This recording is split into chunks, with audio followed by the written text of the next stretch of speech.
Caterpillars are more gangsta than you. It's the truth, man. You're soft. And caterpillars are G's. Welcome to the Thriving Artist Corner, where we talk about using the process of mastering your craft as a vehicle to your spiritual enlightenment and your material success. I'm your host, Deji Dio Oduwole.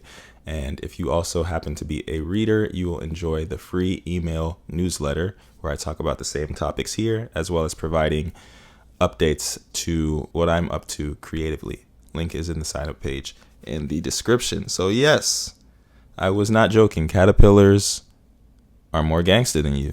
They're G's. What am I talking about? Well, close your eyes real quick and imagine what a caterpillar feels like when it's in its cocoon. Have you ever wondered what it feels like? Imagine being sealed in a container with just enough room for your body and nothing else. I'm personally claustrophobic, so that alone would drive me crazy. It's basically a coffin. So in this coffin, you're fully aware that you're stuck inside this strange container with no food, no water, for 5 to 21 days at a time, sometimes longer. Being trapped in such a confined dark space for that long sounds terrifying enough. But what actually happens to the caterpillar while it's in there is even more disturbing. So once the caterpillar is in the cocoon, the caterpillar releases enzymes that rip apart and dissolve cells in its muscles and digestive system and many other organs as well. So the caterpillar is literally liquefying its body.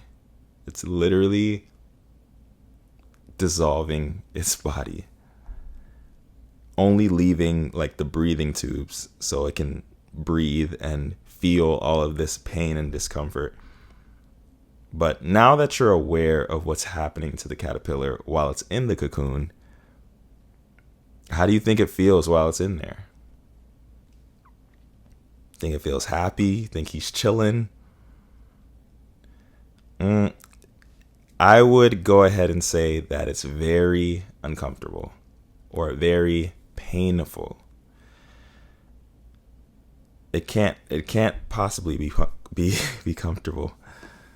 But in the end, he sticks it out and he becomes a more beautiful and more capable organism in the end. The butterfly or the moth, because some caterpillars turn into moths as well. This is the process of change, not just for caterpillars, but for you and I as well. Change is very uncomfortable. It's very painful. And it's even more painful when we resist change, when we try to hold on to things that are not serving us because of the fear of the newness of what life would be on the other side. Like the caterpillar, you've found yourself in an uncomfortable environment, an environment so small and dark, it feels like you can't move.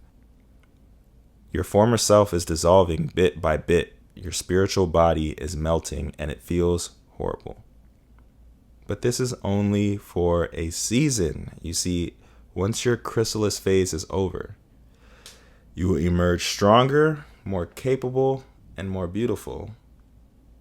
And you'll have new abilities that will allow you to fly to your destination at hand. It'll help you get to your next destination of purpose even smoother. Change is uncomfortable as hell, but change is required for you to excel, my friend. Resilience is required to make it through these tough seasons of change, but the sooner you embrace the season, the more beautiful of a butterfly you will be when you inevitably emerge. Resilience is required to make it through these tough seasons of change, but the sooner you embrace the season, the more beautiful of a butterfly you will emerge. If you enjoyed today's podcast episode, like, subscribe so you don't miss next week's episode, and comment what you thought about today's episode. How do you feel about caterpillars being more gangsta than you? And again, if you like to read, I just so happen to have a free email newsletter where I talk about the same topics that I talk about here, but I also provide updates on what I'm doing creatively, music-wise, writing-wise, and so on and so forth. So link to the sign up page to that is in the description. I will see you all next week. Have a beautiful rest of your day and stay beautiful. Peace.